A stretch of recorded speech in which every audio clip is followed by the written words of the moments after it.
still outside. It's been very wet over these last few weeks, so I've not been able to get outside much, but I've got a lot to do. Lifting of things like the dahlias, and I've still got a few pelargoniums in the front garden just to get out of the ground and get into the greenhouse. So lots to cover with you in this little show. I'm also going to just take you back in time, as my brother suggested, and show you what the garden was like when I first started, and you can see the difference to what we've got today. So we're going to sort of sum up the year today. It's coming to the end of our third season of a year gardening, and how that time has gone past. 3 years, amazing. And then we're going to be preparing for our winter break. But now it's time to crack on with our December show in A Year Gardening.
Well, I'm out here lifting the dahlia tubers. The ground is a lot wetter than I really would have liked it to be, because these have got to dry out, but also I've got to protect these from the frost.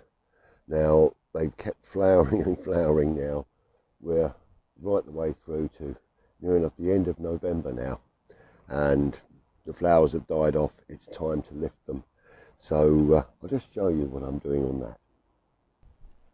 When I'm lifting the tubers, I'm making sure that I can get the fork about 20 to 30 centimetres away from the plant. Give it a good lift.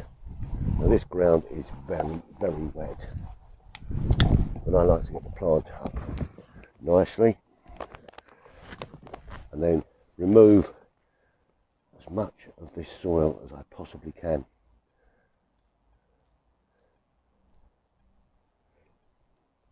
Now, these are going to need to dry out down in the greenhouse, or maybe in the polytunnel on the shelving. Once I've got the tuber like this,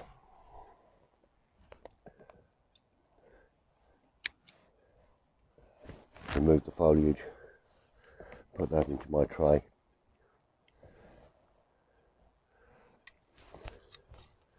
And we'll do this with the next plant here as well.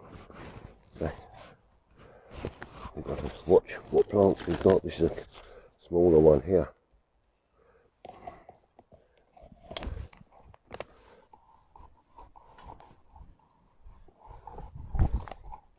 Find out where those roots are. There we go. There we go. Peel off this soil within the tubers. Take off that growth and in the pot to dry. I've got only another couple just to lift now. It's a much bigger one.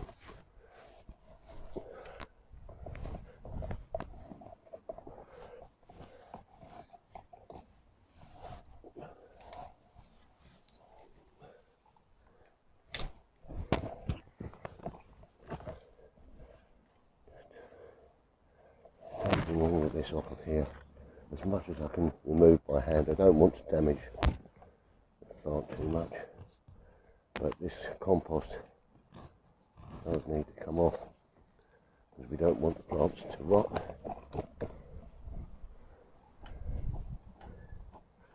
And once this dries out, in about a week's time, I'll get a paintbrush and clear off all of the compost before drying them out to overwinter.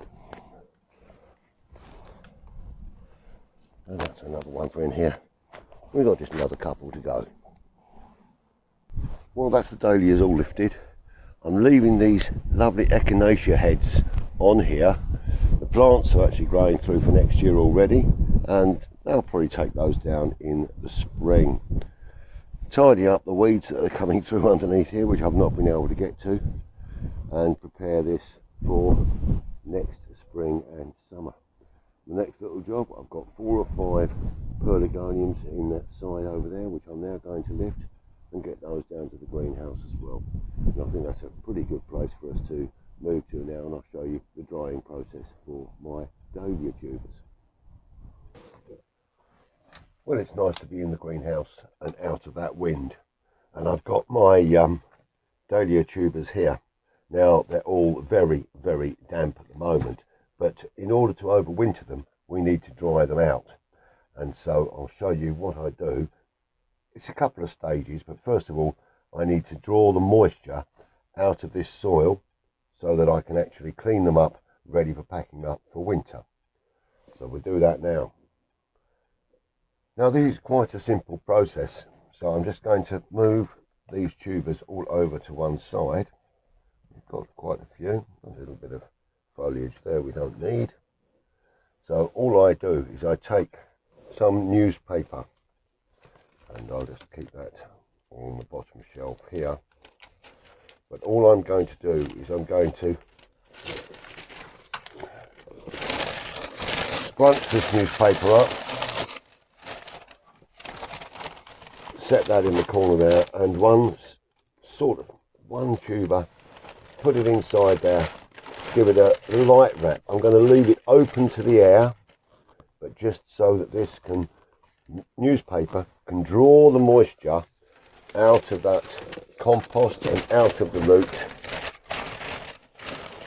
and give it a chance just to dry out, but all the time keeping it so that the air can get to it.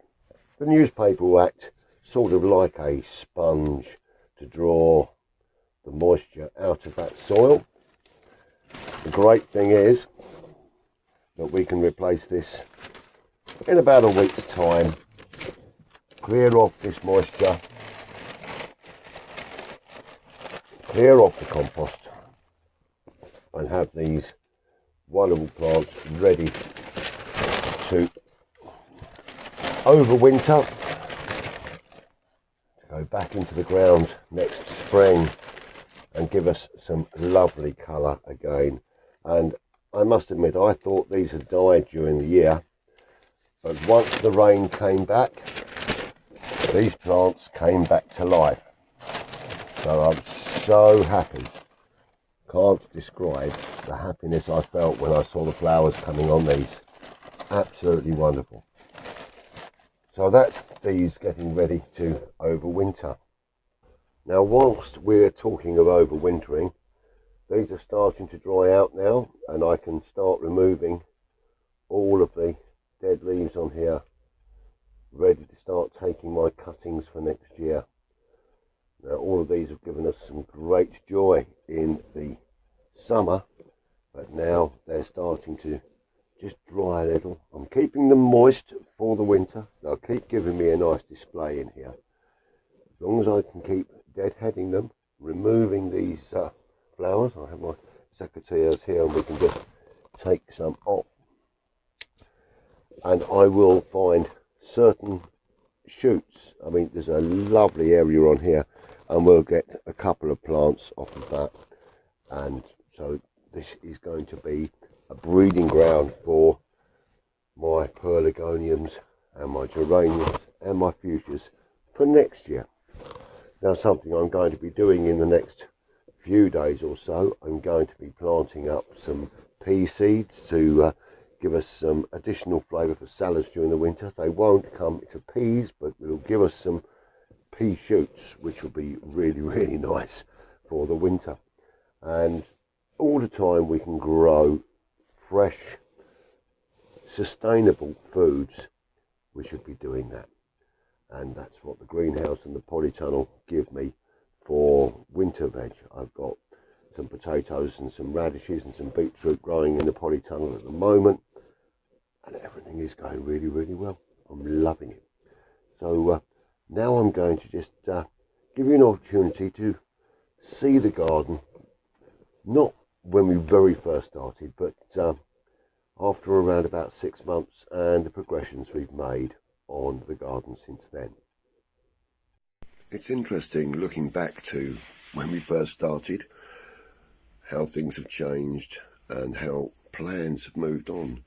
Originally just wanted a big grass area with some borders, but as the garden started to develop, I realised I just didn't want a grassy lawn, but I wanted an area to enjoy the plants in.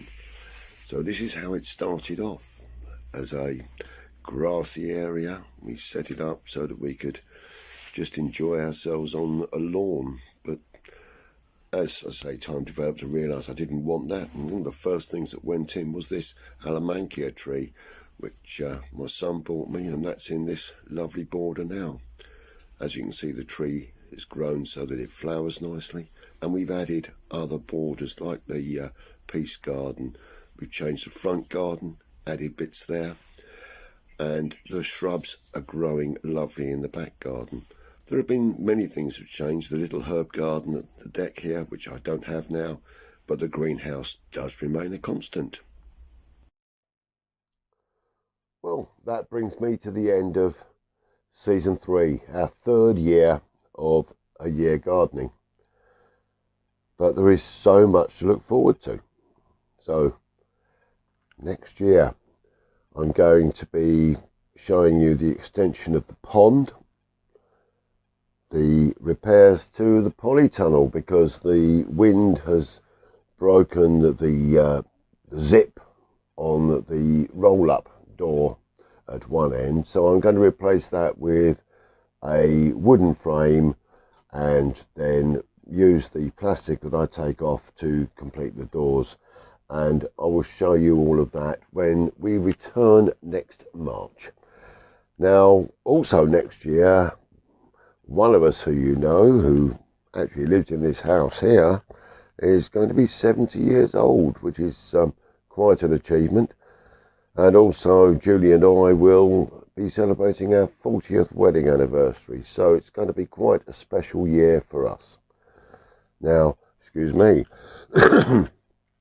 the garden has been through quite a lot of trauma this year, with the drought and the exceedingly hot and dry weather that we had. But everything has come back to life. Everything is looking wonderful. And we're preparing for next year. Hopefully it'll be a more normal year with the seasons in order, because when you look at the plants now and the fact it's the end of November, we've still got roses in flower.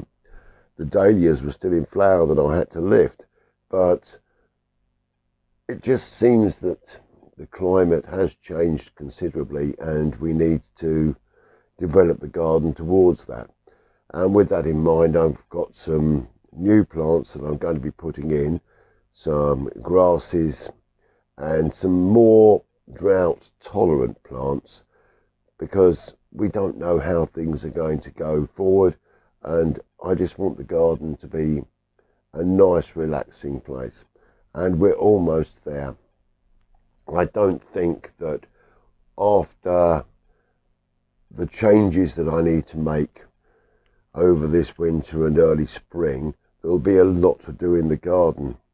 But there's a new development on the horizon, because I'm in line to get an allotment as well.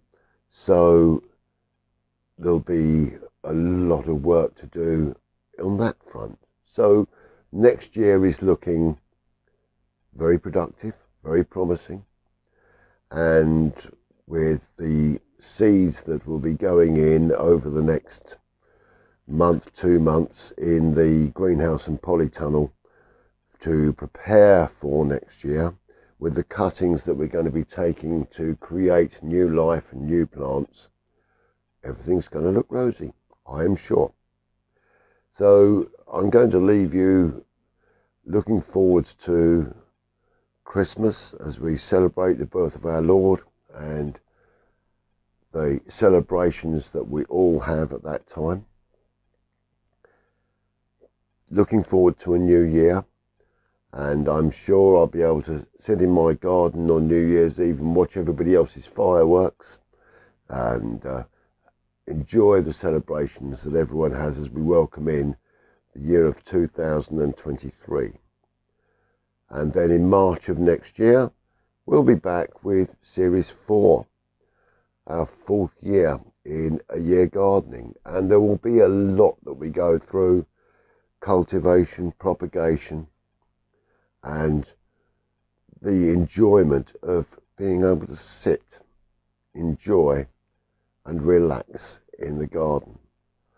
There's always work to do, of course, but hopefully the work side of things is going to slow down, and the enjoyment side is going to grow much more.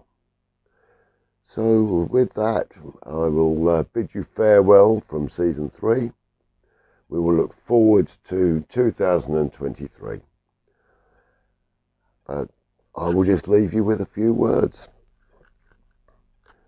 Stay safe, be well, be kind to each other. Happy gardening, Merry Christmas and a Happy New Year, and cheers.